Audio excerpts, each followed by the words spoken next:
Exercise 14 का ही हमारे पास next question है, वो क्या है, find the values of theta satisfying the following equation. तो हमारे पास क्या है, क्वेश्चन गिवन है। हम क्या करते हैं, पहले हमारे पास देखें, अगर हम क्वेश्चन की तरफ देखें तो हमारे पास क्या है, कॉस स्क्वायर थीटा भी आ रहा है, साइन स्क्वायर थीटा भी आ रहा है और इन दोनों का प्रोडक्ट भी आ रहा है। तो हम क्या करते हैं, इसे सॉल्व करने के लिए एक क्वाड्रेटिक इक्वेशन की फॉर्म बना लेते हैं। तो हम सॉल्व करने के लिए क्या करते हैं, किसी एक वेरिएबल में ले जाते हैं। तो हम इसके लिए क्या करते हैं, डिवाइड कर देते हैं अपनी इक्वेशन को, डिवाइड कर देते हैं साइन स्क्वायर थीटा से, ताकि हमारे पास क्या आ जाए, एक प्योर क्वाड्रेटिक इक्वेशन बन जाए जिसे हम सॉल्व कर सकें। तो divide by sine square theta on both side. तो हम क्या करेंगे, हमारे पास यहाँ से क्या आ जाएगा, cos square theta over sine square theta which is equal to cot square theta. इसी तरह यहाँ पर क्या आ जाएगा, -2√3, तो ये बन जाएगा कॉट थीटा, और यहाँ से साइन स्क्वायर थीटा कैंसिल हो जाएगा, तो ये -3 = 0। अब मेरे पास ये क्या है, ये क्वाड्रेटिक इक्वेशन बन गई है। मैं इसको कह देती हूँ लेट कॉट थीटा में ले लेती हूँ x के बराबर। तो मैं यहाँ पे करूँ तो ये क्या आ जाएगा, 3x² -2√3x - 3 = 0। अब यहाँ से a b की वैल्यूज़ देख लेते हैं। ये मेरे पास एक क्वाड्रेटिक इक्वेशन आ गई है। मैंने क्या करना है, x के लिए सॉल्व करना है इसको। तो मैं यहाँ से a लिख लेती हूँ, वो क्या है 3, b क्या होता है, coefficient of x which is equal to -2√3 and c is -3।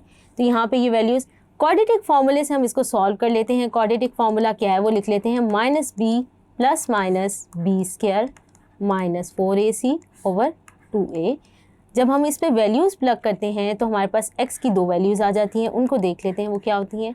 x = √3 आएगा और x = -1/√3 आएगा।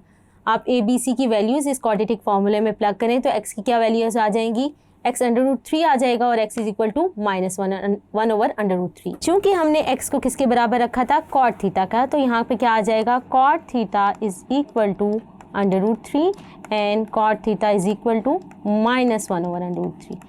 अब हम क्या करते हैं, हमने थीटा की वैल्यू निकालनी है। तो थीटा क्या हो जाएगा, कॉट इनवर्स √3।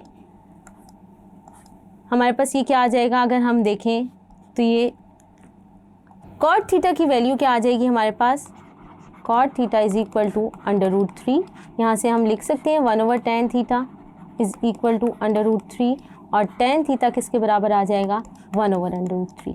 तो अगर मैं theta is equal to tan inverse 1/√3 देखूँ तो वो मेरे पास किसके बराबर आ जाएगा, π/6 के। तो अब यहाँ से क्या है, हमारे पास क्या आ जाएगा, तो हमारे पास कॉट थीटा की जगह हम क्या लिख देंगे, π/6। तो कॉट इनवर्स हमारे पास √3 किसके बराबर आ चुका है, π/6 के। तो हमारे पास पहला जो एंगल आ गया वो है π/6। अभी हम एक साइड को ही सॉल्व किया तो आगे कंटिन्यू करते हैं। हमारे पास क्या है, अब हमने देखना है कॉट थीटा पॉजिटिव कहाँ होता है। कॉट थीटा पॉजिटिव होता है फर्स्ट और थर्ड क्वाड्रेंट में। तो थर्ड क्वाड्रेंट में अगर हम देखें, cot is positive in third quadrant, तो हमारे पास एंगल क्या आ जाएगा, उसको हम लिख लेते हैं। तो क्या आएगा, थीटा इज़ इक्वल टू π + π/6 और यहाँ से हमारे पास क्या आ जाएगा, 7π/6। तो ये थीटा की दूसरी वैल्यू आ गई। अगर हम दूसरी साइड की बात करें तो हमारे पास क्या था, cot theta is equal to -1/√3 और अगर यहाँ से मैं थीटा निकाल लूँ, माइनस मैंने नहीं लेना, मैंने माइनस को एवलेट करना है कि कॉट कहाँ कहाँ नेगेटिव होता है। तो अगर मैं यहाँ से थीटा की वैल्यू देख लूँ तो कॉट थीटा इक्वल टू -1/√3 है। अगर मैं यहाँ से निकाल लूँ तो क्या आ जाएगा, थीटा मेरे पास आ जाएगा cot inverse 1/√3 which is equal to π/3। यही प्रोसीजर अडॉप्ट करते हुए हम क्या कर सकते हैं, कॉट इनवर्स 1/√3 की वैल्यू निकाल सकते हैं। अब थीटा मेरे पास आ गया है π/3। अब मैंने देखना है कॉट नेगेटिव कहाँ कहाँ होता है। तो कॉट नेगेटिव बच्चों कहाँ होता है, सेकंड एंड फोर्थ क्वाड्रेंट में। तो हम लिख लेते हैं cot is negative in second and fourth quadrant. इसको हम लिख लेते हैं, फिर हम एंगल्स निकाल लेते हैं। तो हम क्या करेंगे, थीटा सेकंड क्वाड्रेंट में हम क्या लेंगे, π - π/3। तो यहाँ से हमारी एक वैल्यू आ जाएगी, वो क्या आ जाएगी, 2π/3। इसी तरह अगर हम फोर्थ क्वाड्रेंट में लें तो थीटा क्या आ जाएगा, इन फोर्थ क्वाड्रेंट लिख लेते हैं। तो थीटा की क्या वैल्यू आ जाएगी, 2π - π/3। यहाँ से हमारे पास क्या आ जाएगी, 5π/3। अच्छा, अब हमारे पास ये वैल्यूज़ आ गई हैं। अब हमने क्या लिखना है, सोल्यूशन सेट। सोल्यूशन सेट क्या हो जाएगा, सारी जो थीटा की वैल्यूज़ फाइंड की हैं उनको कंबाइन करके लिख लेते हैं। तो क्या आ जाएगा, पहली वैल्यू थी π/6, दूसरी वैल्यू थी 7 π/6 और थर्ड वैल्यू हमारे पास क्या थी 2 π/3 और फोर्थ वैल्यू थी 5 π/3।